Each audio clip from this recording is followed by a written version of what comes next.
자, 오늘은 38차시 4.19 혁명에 대해서 배우겠습니다. 4.19 혁명은 4대 대통령 선거가 굉장히 큰 부정선거로 자행됐기 때문에 일어난 혁명입니다. 이때 당시 부정선거를 3.15 부정선거라고 합니다. 3.15 부정선거. 3.15 부정선거 당시 대통령은 이승만이 후보였었고, 당시 대통령 또 다른 후보는 조병욱이었는데, 조병욱이 중간에 사망합니다.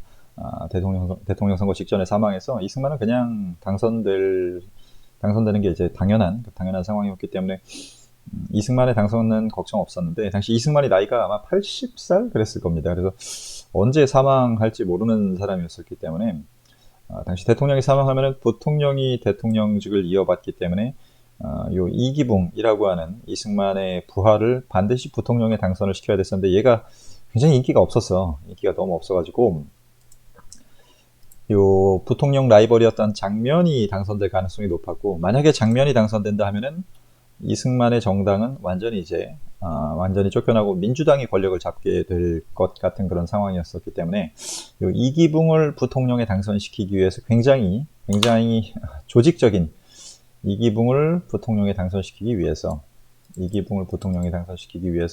굉장히 조직적인 부정선거를 했던 게 바로 3.15 부정선거입니다. 그래서 모든 권력을 다 동원해서 모든 이제 공무원, 경찰, 이장 등 모든 인원들을 총동원해서 굉장히 조직적인 부정선거를 일으켰습니다.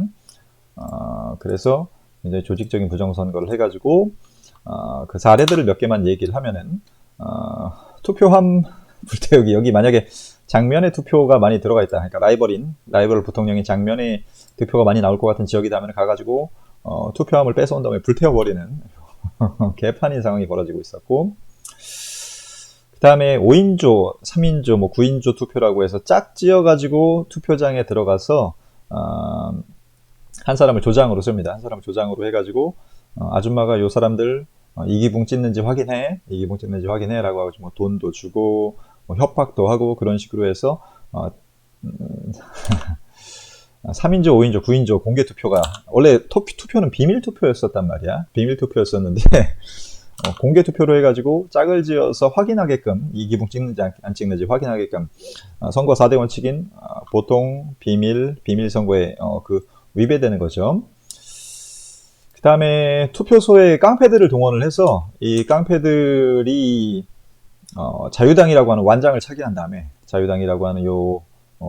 완장을 차기한 다음에 험악한 분위기를 마련을 하는 거죠. 그래서 지나가다 아줌마한테 아줌마 이기붕 찍었어? 라고 이렇게 막 협박하는 듯이 얘기를 하던가 해서 투표소 주변이 전부 다 자유당을 지지하는 것처럼 완전히 분위기를 만들어 버리는 거죠. 그리고 사전 투표도 했었습니다. 사전 투표. 이기붕 표를 사전에 선거 전에 그냥 찍어가지고 예를 들어서 여기 인천 서창동에 주민이 10,000명이면은 한 8,000명 정도 이기붕표로 다 집어넣는 거야. 이기붕표로 사전에 다 집어넣는 겁니다. 대리 투표도 당연히 있었고, 그런 식으로 해서 엄청나게 조직적인 부정선거가 일어났었습니다. 투표함 바꿔치기도 있었고요.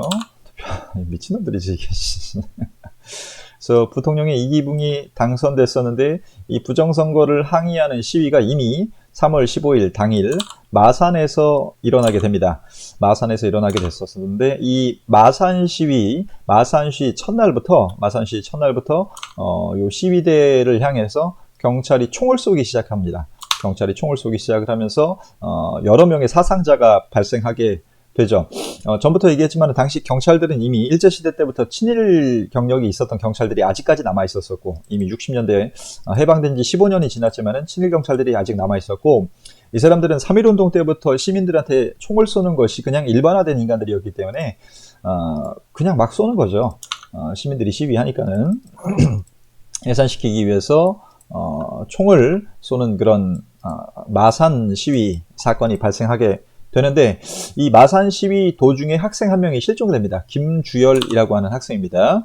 김주열이라고 하는 학생이 3월 15일 날 실종이 됐었습니다.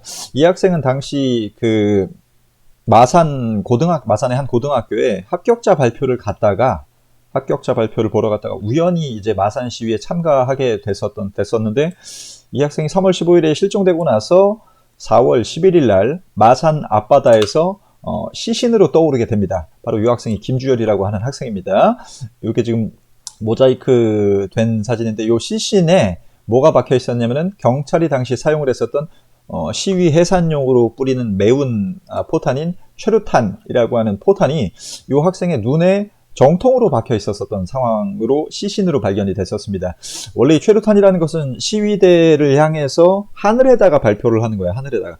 왜냐하면 하늘에다가 매운 가루를 뿌려가지고 사람들이 매운 걸 못 견뎌서 해산하게끔 하는 용도로 쓰는 건데 이게 지금 눈에 박혀 있었다는 것은 학생한테 대놓고서 이거를 경찰이 눈에다 박아버렸다는 거죠. 이 포탄을. 조준사격했다는 얘기입니다. 조준사격. 그래서 이 김주열의 시신이 발견되면서 시위가 전국적으로 확산되기 시작을 합니다. 그래서 2차 마산 항쟁이 4월 11일부터 일어났었고 이때도 당연히 경찰이 발포를 하면서 많은 사상자가 발생하기 시작합니다. 그래서 이 마산 항쟁의 소식이 서울까지 퍼지게 돼서 맨 처음 움직였었던 단체는 바로 고려대학교입니다. 고려대학교가 처음에 4월 18일 4.19 하루 전입니다. 고려대학교가 이 마산 시위의 소식을 듣고서 학생들이 들고 일어납니다. 고려대는 지금도 이걸 굉장히 자부심으로 생각합니다. 자, 이게 고려대 학생들이 발표했던 당시 문서인데 이제 질식할 듯한 기성 독재의 최후적 발악은 바야흐로 전체 국민의 생명과 자유를 위협하고 있다. 우리들은 청년학도는 이상 역류하는 피해 분노를 억제할 수 없다. 더 이상 학생들이 죽고 사람들이 죽는 그리고 독재가 발악하는 이 상황을 두고 볼 수 없다는 거죠. 그래서 4월 18일 날 이 학생들이 대규모 시위를 벌인 다음에 집으로 돌아가고 있는데 갑자기 난데없이 길가에서 깡패들이 나타나가지고 이 고려대 학생들을 습격하는 사건이 벌어지게 됩니다. 이게 4.18 고려대 습격 사건이라고 하는데 이 깡패 어디서 나타났을까 당연히 자유당에서 동원한 거겠죠. 아까 여기 투표소 완장부대에도 깡패를 동원했던 것처럼 당시 자유당과 정치인들이 깡패랑 연결돼가지고 미친놈들이야. 정치인들이 깡패를 이용을 해서 자기들 말 안 듣는 사람들에게 위협을 가하거나 폭력을 행위하는 용도로 이용을 했던 거죠. 그래서 요 깡패들의 습격을 받은 고려대 학생들이 쓰러져 있는 이 사진이 다음날에 대대적으로 보도가 되면서 다른 학교의 학생들이 호응해가지고 시위가 일어났던 게 바로 4.19 혁명입니다. 당시 다 같이 들고 일어났던 학교들을 좀 보면은 일단 서울대가 들고 일어났죠, 당연히. 서울대가 들고 일어났었고, 건국대 여기 보면은 피 뿌린, 뭐야, 이거 뭐라고 쓴 거야? 모르겠다. 정확히 안 보인다. 건국대학교가 들고 일어났었고, 동국대학교도 들고 일어났습니다. 다들 지금 명문대학교라 불리는 학교들이죠. 의에 죽고 참에 살자 중앙대도 시위에 동참하기 시작합니다. 그래서 이날 4월 19일을 기해서 서울을 비롯해서 서울뿐만이 아니라 전국적으로 거의 모든 대학교의 학생들이 다 같이 들고 일어나는 4.19 혁명이 터지게 됩니다. 참고로 대학생들만 들고 일어난 게 아니라 고등학생들 대광고입니다. 서울의 명문고등학교 양대강 선생님이랑 관련이 없습니다. 서울의 굉장히 명문고등학교로 지금까지도 이름이 있는 학교입니다. 여기 보면은 민주주의 사수하자라고 하는 플랜카드를 걸고서 대학생들이 들고 나왔고 여기 지금 보면은 조그만한 요 초등학생들까지도 나오는 상황이 벌어지게 되죠. 초등학생들까지도. 그래서 보면은 서울에서 고려대 학생들이 정치 깡패들에게 피습을 당한 다음 날 4월 19일 날 대학생, 중고생, 시민 등 수만 명의 시위대가 당시 청와대였었던 경무대로 진격하기 시작합니다. 이승만에게 항의하러 가는 거죠. 이승만에게 항의하러 가는 와중에 되게 힘들어 보이네 이 학생. 여기 보면은 정부통령 선거 다시 하라. 처음에는 선거 다시 하라는 구호가 나왔었어요. 선거를 다시 하라. 지금 요 마산 시위 때문에 학생들이 죽은 것도 죽은 거지만은 일단은 선거 다시 하라는 구호가 주요 구호였습니다. 처음에는 선거 다시 하면은 괜찮을 거다 우리 괜찮을 거다라고 해서 이승만한테 요구하러 갔던 거죠. 이승만한테 요구하러 갔었는데 보면은 부산의 노인들도 들고 일어나고 대전의 대전고등학교도 들고 일어납니다. 재물포고 굉장히 명문고죠. 이 학교도 경기경찰국에 항의 방문해서 지금 여기 이렇게 사과하세요 라고 하면서 서 있는 그런 장면이죠. 인하대도 인천시청 앞에서 항의 성명을 발표하는 모습입니다. 그래서 이렇게 전국의 고등학교, 대학교, 그리고 일반 시민들이 모두 다 동참해가지고 항의를 하고 있었고, 특히 서울에서는 경무대로 진격하고 있는 상황이었을 때 다시 경찰이 뭘 쏘기 시작한다? 총을 쏘기 시작하면서 굉장히 많은 사상자가 발생했던 요 날을 바로 4.19 피해 일요일이라고 부릅니다. 피해 일요일. 엄청나게 많이 죽었죠. 미친 거야. 경찰들이 시민들을 향해서 총을 쏜다는 게 있을 수가 없는 일인데, 이때부터 이제 시위의 구호가 훨씬 더 과격해져서, 이승만 하야하라 라고 하는 그런 시위 구호로 바뀝니다. 4월 25일 날 대학 교수들도 시위에 동참하기 시작합니다. 이 대학 교수들은 그냥 사실 가만히 있었으면은 잘 먹고 잘 살 수 있는 사람들이었을 텐데, 학생들의 피해 보답하겠다 라고 하면서 각 대학 교수 협의회가 등장하면서부터 이때부터는 시위의 구호가 이승만 하야로 바뀌게 됩니다. 경찰의 총격이 일어나고 나서부터 이승만은 처음에는 계엄령을 선포했었습니다. 전국에 비상사태 명령을 선포를 하고 군대를 동원해서 꼼짝도 못하게, 계엄령은 비상사태이기 때문에 국민들이 이승만 명령만 들어야 되는 그런 상황이었었단 말이야. 그래서 굉장히 이제 시위를 진압하는 그런 모습이었었고, 그런데 당시 시위 진압군이 시위대에게 동조하는 태도를 보였었고, 막판에는 초등학생과 대학 교수까지 시위에 참여하기 시작을 합니다. 이때부터 구호가 바뀝니다. 이승만 하야로, 이승만은 하야하라 라고 구호가 바뀌게 됐고, 특히 여기 4월 26일 날 시위를 전개했었던 수송국민학교 초등학교 학생들이, 여기 보면은 부모 형제들에게 총뿌리를 대지 말라 라고 학생들이 시위에 나왔었는데, 이 전날 4월 25일 날 여기 수성국민학교 학생이 이 시위 도중에 총에 맞아서 사망하는 사건이 벌어집니다. 4월 25일 날. 그래서 여기 친구들이 나와가지고 항의를 하는 그런 장면이죠.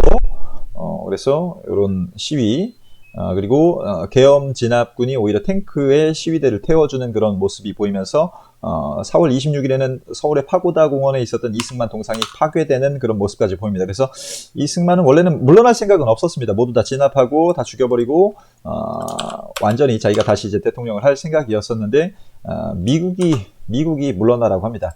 왜냐하면 이렇게 혼란스러운 상황이었고, 남북전쟁이 끝난 지 한 7년도 안 된 상황이었었기 때문에 이렇게 혼란스러우면 북한이 내려올 거다라고 우려했던 미국이 이승만한테 하야를 요구했고, 결과 26일 10시에 이승만 대통령이 하야 성명문을 발표하는데, 이 하야 성명문을 발표하는 것도 굉장히 골 때립니다. 여기 보면은 국민이 원하면 사임하겠다. 지가 잘못해서 사임하는 게 아니라 국민이 원하면 사임하겠다 라는 말을 했었고, 여기 보면은 선거에 많은 부정이 있었다고 하네. 나는 모르는 일이야. 이기붕이 공직에서 완전히 물러가겠다고 결정했네. 나는 모르는 일이야. 그런 성명서를 지금 이제 발표를 한 거죠. 당시 4.19 당시의 영상을 조금 보겠습니다.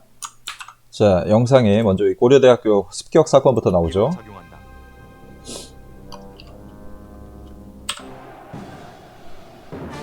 1960년 4월 19일 쏟아져 나온 이날, 시위는 아까 봤던 요 대강고 학생들이죠. 대구, 전주, 지주 등 거의 전국적으로 동시에 일어났다.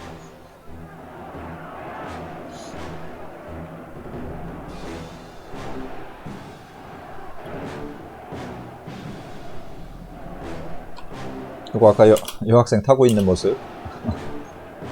여기 보면 정부통령 선거 다시 하라라고 써 있습니다. 시위가 시작될 때부터 이미 경찰들이 진압하고 있는 모습이죠. 그리고 진압하다가 나중에 이제 총까지 쏴버린 거죠.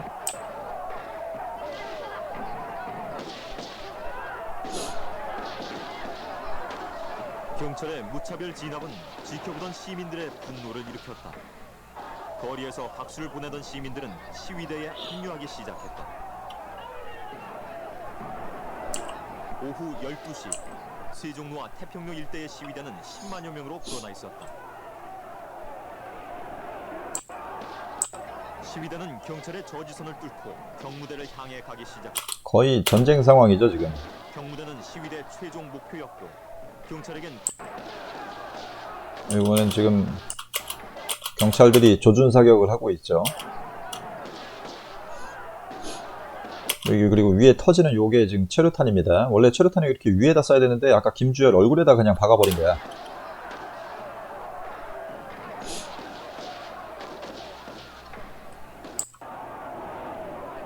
오후 1시가 넘어선 무렵 경무대를 향하던 시위대의 선두 학생들이 경찰이 저지선으로 세워둔 소방차를 빼앗았다. 소방차 뺏었어.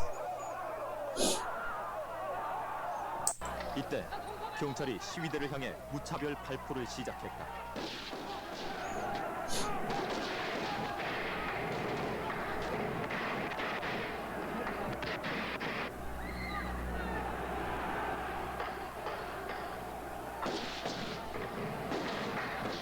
망하고 이른바 피해 화요일이 시작. 화요일이네. 미안. 경찰의 발포는 부산, 광지루와 태평로에서도 하고 자유당 당사를 불태워버린 모습이고 지금.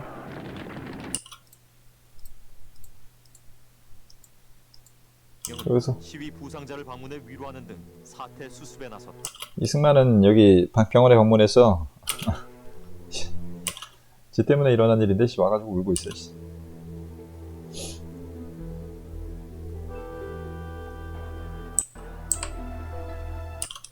큰일 났다 싶은 거지, 이승만도. 그래서 이때 대학교 수단이 시위에 동참하고 막판에는 4월 19일 시위 와중에 학교 친구를 잃은 수성초등학교 아이들도 이날 군인들은 부모 형제에게 총을 쏘지 말라며 거리로 나섰다.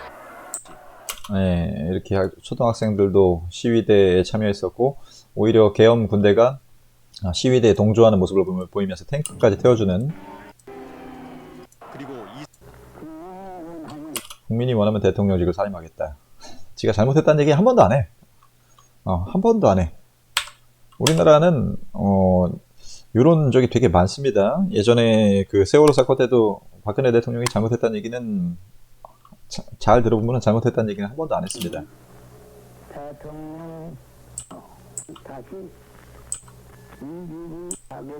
자기가 잘못했다는 얘기 안 해. 자, 그러면서 이승만이 하야하고, 이승만은 근데 하와이로 또 떠납니다. 원래 이런 부정선거에 여러 시민들이 사망한 사건까지 발생했으면은 요거 잡아가지고 재판정에 세워서 처벌을 했어야 되는데 우리 국민들도 좀 이상했던 게 얘를 왜 하와이로 그냥 보냈는지 모르겠어. 잡아가지고 처벌을 했어야 된 건데 하와이로 가는 것도 나와가지고 배웅까지 하는 사람들도 있었습니다. 그래서 이승만은 하와이로 떠나는데 대통령 물러나자마자 몇 년 있다가 얼마 안 있다 죽습니다. 나이가 일단 많이 들었기 때문에. 이기붕 일가는 이승만 하야 발표 이틀 있다가 자살합니다. 전부 다. 그러면서 이승만이 하야하고 미국으로 망명하면서 이승만의 정권이 붕괴됩니다. 그래서 4.19 혁명은 많은 학생과 시민들이 독재 정권을 물리친 민주주의 혁명으로서 북한에는 없는 일입니다. 그래서 우리와 북한의 차이가 여기에서 생기는 거죠. 그래서 반독재 민주화 운동의 시작이 됐었다. 그리고 3.15 부정선거는 전부 다 무효화되고 허정이라는 사람을 중심으로 한 과도기 정부가 잠깐 세워집니다. 이때 아예 대통령 제도를 없애버리고서 내각 책임 제도로 우리나라 정치 제도를 바꿉니다. 그리고 나서 다시 선거를 해가지고 5대 국회의원 선거에서 민주당이 압승을 하게 되면서 민주당의 당시 대표였던 장면이 국무총리가 돼서 장면 내각이 수립이 되죠. 이 의원 내각 제도에서는 국회의원의 우두머리인 총리가 대표가 됩니다. 장면 총리가 대표가 되면서 의원 내각 제도의 우리나라 정치가 시작이 됩니다. 대통령이 남아있긴 합니다만 이 사람은 이제 실권은 없습니다. 우리가 저번에 우리가 계속 외울 때 윤보선을 외우기는 했지만은 실권은 없는 사람입니다. 그래서 장면 국무총리가 입법부의 수장이었던 장면 국무총리가 우리나라의 대표가 되면서 이전에 있었던 이승만이 했던 모든 정책들을 좀 바꿔보려는 노력을 하게 됩니다. 특징은 의원 내각제, 내각 책임제고 국회 양원제, 국회가 당시 2개 있었습니다. 지금 우리나라가 국회가 하나가 있었는데 당시 상원과 하원, 미국처럼 국회가 2개가 운영되는 그런 체제로 우리나라의 헌법이 바뀌게 됩니다. 장면은 이제 새롭게 출범된 만큼, 이승만을 물리치고서 새롭게 출범된 만큼 이런저런 것들을 하려고 노력을 해요. 노력을 했는데 근데 잘 안 돼. 얘네들도 친일파 정치인들이 민주당에 되게 많았었기 때문에 뭔가 제대로 이루어지지 않는 게 많습니다. 지방자치제도를 일단 시행을 합니다. 지방자치제도. 당시 예전에는 이승만이 지방에 있었던 시장, 뭐 군수 다 자기가 꽂아 넣었었는데 지방자치제도를 장면 정부에서 시행을 합니다. 그리고 공무원도 공개 채용했었어요. 그리고 경제개발 계획을 만듭니다.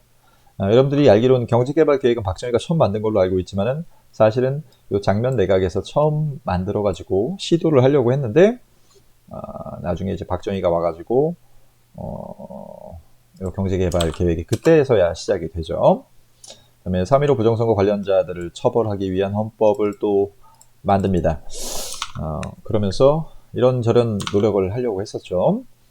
그리고 민주화 요구가 굉장히 확산됩니다. 민주화 요구가 확산돼서 이런저런 시민들의 요구사항이 많이 나왔는데 장면 내각이 이거를 다 들어주지 못하고 장면 내각이 당시 그러니까 민주당이 팔을 갈라가지고 내부 분열이 일어나서 뭔가 제대로 하는 게 없습니다. 그래서 민주당에서는 특별히 뭐 이루어지는 게 없었고 당시 이제 이승만이 물러나고 나서 평화통일 운동이 좀 활발했던 게 특이한 사항입니다. 이승만은 계속해서 북진통일, 전쟁을 중심으로 한 반공, 북진통일을 주장을 했었는데 이런 이승만이 물러나니까는 평화통일 운동이 활성화가 됩니다. 평화통일 운동이 남북회담을 요구하는 그런 요구하는 사람들도 있었고, 뭐, 중립화 통일론, 남북, 뭐, 여러 단체 협상을 주장한다. 중립화 통일론, 이런 구호들이 유행했었습니다. 가자 북으로 오라 남으로, 모두 가도 못하는가. 이남 전기 이북쌀. 당시, 북쪽에 전기 공장이 많았고, 남쪽은 쌀이 잘 만들어졌었기 때문에 이걸 서로 교환하자. 라는 얘기였었는데, 아까도 얘기했지만 민주당이 내부에서 팔을 갈라가지고 싸웠었고, 그래서 4.19 혁명으로 분출된 이런저런 국민들의 요구사항을 수용하지는 못합니다. 그리고 부정선거 책임자와 부패한 사람들 처벌도 되게 소극적이었어요. 왜냐하면 민주당이 아까 얘기했지만 친일파 그 정당이었기 때문에 이런 거 처벌하는 것도 되게 소극적이었고 결국은 박정희가 5.16 군사정변으로 쿠데타를 일으키게 되면서 장면은 쫓겨나고 윤보선도 쫓겨나고 박정희가 권력을 차지하게 되는 그런 상황에 이르게 됩니다. 그래서 4.19 혁명으로 시민들이 요구했던 그런 여러 가지 정신이 계승되지 못하고 박정희의 군사 정부가 들어서게 되죠. 여기까지가 이번 시간 배울 내용이고 밑에 확인 문제. 이승만 정부는 이기붕 때문에 3.15 부정선거했고 그다음에 3.15 부정선거에서 다 동원했다 맞고 초등학생도 시위에 참여했었고 무차별 총격을 가했죠. 잠깐만. 이승만 정권은 계엄군을 동원해서 민주화를 요구하는 시위대에게 무차별 총격을 가했다. 이거 맞는데? 미안. 착각했네. 계엄 군대가 총을 쏜 게 아니라 경찰들이 총을 쐈습니다. 경찰들이. 당시 계엄 군대는 오히려 시위대에게 동조하는 모습을 보였었습니다. 4.19 혁명으로 평화통일혁명 운동이 일어났었다. 장면 내각은 민주화 요구를 제대로 수용하지 못했고 장면 내각은 경제개발 계획을 추진하려고 했으나 박정희가 탱크 몰고 와서 정부를 점령하는 바람에 뭐 아무것도 안 됐다. 그 다음에 김주열의 시신이 4.19 혁명의 도화선이 됐었고 4.19 혁명은 대학생과 시민이 독재 정권을 무너뜨린 거다. 평화 통일 운동이 일어나면서 뭐 중립화 통일론이라는 게 있는데 요거 나중에 통일론을 마지막 페이지쯤에서 다시 배울 겁니다. 그때 다시 한번 좀 정리해서 보겠습니다. 사회혁명으로 내각 책임제가 있었고 장면 내각은 5.16 군사정변 때문에 무너졌다. 요거 자료 잘 보고 요 중립화 통일론은 나중에 여러분들 안 나오나? 잠깐만.